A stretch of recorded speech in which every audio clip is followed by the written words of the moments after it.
Fala pessoal. Bom, voltamos aí à nossa segunda aula, dando continuidade a esse curso aí de modelagem de bancos de dados relacionais. A ideia basicamente hoje é nós começarmos a falar um pouquinho das primeiras estruturas que a gente tem, né, quando a gente está falando de modelagem, tá certo? Basicamente, né, a gente sempre inicia pelo modelo de entidade de relacionamento e a ideia é falar um pouquinho sobre a primeira e grande estrutura que a gente tem, que são as entidades, beleza? Bom, basicamente a gente vai falar um pouquinho sobre o modelo, o diagrama e as entidades em si, né? Hoje vai ser mais curtinho, já atendendo a pedidos da gente ter tempos menores, né, de vídeos e mais diretos ao ponto, tá? E o que que a gente está fazendo, né? O que que a gente está usando ainda?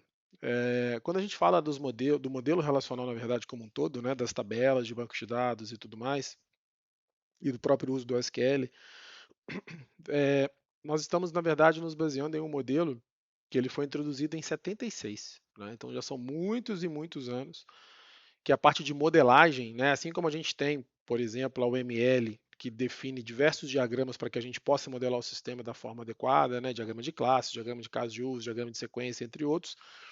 Aqui a gente também tem um modelo mais abstrato, né, onde ele é independente de tecnologia, que é o que a gente chama de modelo de entidade de relacionamento. A partir dessa modelagem, aqui a gente vai entender, né, como que as tabelas futuramente serão criadas, como é que os relacionamentos serão mapeados, como é que os atributos nascerão, o que que significa, né, do ponto de vista técnico e prático, quando eu falo que eu tenho cardinalidade de um relacionamento, relacionamentos um para N para N, uma série de outros conceitos, vem daqui, né? Então, o que embasa, né, esse desenho do conceitual é o que a gente chama de modelo entidade de relacionamento, tá?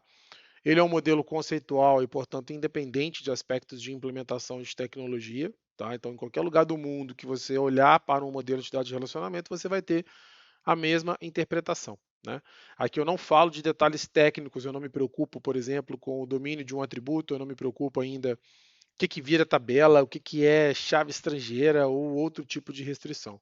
Aqui é literalmente para que eu possa fazer uma primeira, vamos dizer, né, uma primeira tradução dos requisitos que nós temos em mãos para um modelo que vai representar os dados que vai atender esse sistema. Tá? Lembrando sempre que isso não se aplica ao que a gente chama de banco de dados NoSQL, né, como Mongo, Elastic, ali a proposta é completamente diferente, são bancos de dados que nasceram especificamente para atuar e resolver determinados problemas, mas o mais comum hoje é que você tenha, muitas das vezes, uma conjunção, né, de um banco de dados relacional uh, a banco de dados não relacionais. Né? E algumas experiências passadas, como é até hoje também, onde eu trabalho, basicamente você tem aquilo que o relacional resolve de melhor, eu implemento nele, e aquilo que os bancos de dados, né, não relacionais implementam de melhor, eu jogo para eles e isso conversa. Né? Conversa entre microserviços ou serviços de processamento em batch para que você possa, né, levar dados de um para o outro. Então, isso é muito importante você conseguir aplicar a melhor solução possível naquele problema que você tem para resolver. Tá? E aí, visualmente, o que a gente está falando é que o modelo entidade de relacionamento ele tem um diagrama entidade de relacionamento. Né? Então, ele visualmente vai ter algumas estruturas extremamente simples, né, que vai te ajudar a modelar o seu banco de dados em uma visão ainda bastante abstrata, baseada nos seus requisitos ou nas suas histórias de usuário, seja lá o que for. Tá?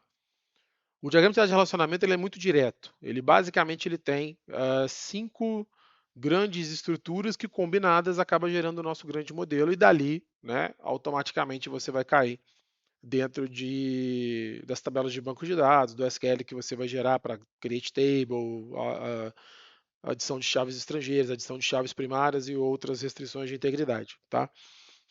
Tem uma ferramenta muito clássica que implementa esse diagrama de dados de relacionamento. Aplicações mais corporativas de modelagem, como o Visual Paradigm, entre outras ferramentas, elas normalmente elas já partem para o modelo físico, lógico físico, ou seja, quando eu começo a modelar um banco de dados, eu já modelo tabelas, relacionamentos com chave estrangeira, chave primária. Uma das poucas ferramentas que eu realmente conheço que efetivamente usa e consegue, para motivos de aprendizagem mesmo, a questão de você criar um diagrama de entidade de relacionamento, é o que a gente chama de BR modelo, tá? Tinha muitos anos atrás uma ferramenta paga chamada Dr. Case, que eu confesso que eu não sei se ela ainda está em vigor, mas o BR modelo foi legal porque ele era uma aplicação em Delphi, muito, muito antiga, lá nos longínquos 2004, 2003, que já existia. E recentemente, né, os caras portaram isso para a web, né? Esse link aí, eu vou deixar o link lá também na descrição do vídeo, que a gente vai até estar utilizando, né, mais para frente, quando a gente chegar efetivamente na criação de modelos mais complexos, tá? E quais são essas grandes 5 estruturas? Hoje a gente vai focar apenas em entidades, mas são entidades, atributos, relacionamentos, né? A generalização barra especialização, que é semelhante conceitualmente ao que a gente tem de herança lá em orientação a objetos, diagrama de classes, e tem também a agregação, que é um outro tipo também de estruturação dentro dessa situação. Tá? Então hoje o nosso foco são é entender, na verdade, o que são entidades, né? É bem direto, é bem tranquilo, e depois a gente vai, né, nas próximas aulas, passar por todas as estruturas até que a gente tenha uma visão global e dali efetivamente eu consiga gerar um modelo do zero, né, olhando ali os requisitos, olhando as necessidades do negócio dentro dessa situação toda, tá bom? Bom, indo muito direto, né, o que são entidades nesse ponto? Então, quando você recebe um sistema para você desenvolver, basicamente você tem ali um conjunto de requisitos funcionais, né, um conjunto de necessidades do seu usuário final, que em algum momento eu tenho que armazenar informações sobre algumas estruturas. Né? Eu estou fazendo um sistema para gestão acadêmica, eu estou fazendo um sistema de pedidos para um e-commerce ou qualquer coisa dessa natureza, eu automaticamente vou precisar armazenar informações sobre diversos artefatos, vamos colocar dessa forma. Esses artefatos que são identificados, né, é o que a gente chama, por exemplo, de entidades, tá certo? Então, pegando aí, né, muito direto assim, eu tenho um requisito, por exemplo, que o sistema deverá permitir o cadastro de clientes, informando o CPF, nome, endereço completo, entre outras informações. Então, esse clientes é algo, né, que eu desejo armazenar informações sobre ele. Ali até já listei algumas. Eu quero armazenar CPF, nome, endereço, entre outros pontos. Então isso automaticamente me dá uma pista seguinte: opa, então eu preciso modelar uma entidade que vai que vai representar, né, vamos colocar dessa forma, a persistência desses dados no momento que eu precisar, seja para persistir, seja para eu poder recuperar. Né? O sistema deverá permitir ao cliente realizar um pedido que contém todos os produtos desejados, informando a quantidade requerida e exibindo o valor dos mesmos. Então, olha só como é que um único requisito, né, em negrito e sublinhado ali, já me dá pelo menos pistas que tenho, no mínimo, 3 entidades a serem manipuladas, né, e que fatalmente precisarão de estruturas para armazenar dados e recuperar dados sobre elas. Então, quando eu tenho um pedido sendo realizado, eu tenho o próprio pedido, que ele vai ser uma entidade, eu tenho o cliente ao qual esse pedido pertence, que vai ser uma entidade, eu tenho os produtos que esse cliente compra e adiciona um pedido, que também vai acabar sendo uma entidade. Então é muito importante que quem modela bancos de dados tenha essa capacidade de percepção. Ao olhar para uma necessidade, ao conversar com o stakeholder, ao conversar com a área de negócio e extrair essa situação. Tá? Isso independe, se você estiver usando, obviamente, uma linguagem orientada a objetos, você vai estar usando uma camada de persistência, não muda o raciocínio. Né? Lá eu tenho que olhar para objetos, que são as minhas instâncias, e que automaticamente se transformarão em classes e os seus relacionamentos. Mas ao final, por debaixo dos panos, dificilmente você abrirá mão de ter uma base relacional, nem que seja mínima, para armazenar parte dessas informações. Né? Então é muito importante que o profissional ele tenha essa visão, né? Essa visão de analista mesmo de negócio, de conversar sobre os requisitos, de entender e ler isso a partir da necessidade do usuário final. Tá? E é uma coisa que eu sempre falo, é uma classificação um pouco informal, né, dos tipos de entidades, mas ajuda a gente a rastrear aquilo que eu tenho no meu domínio da aplicação.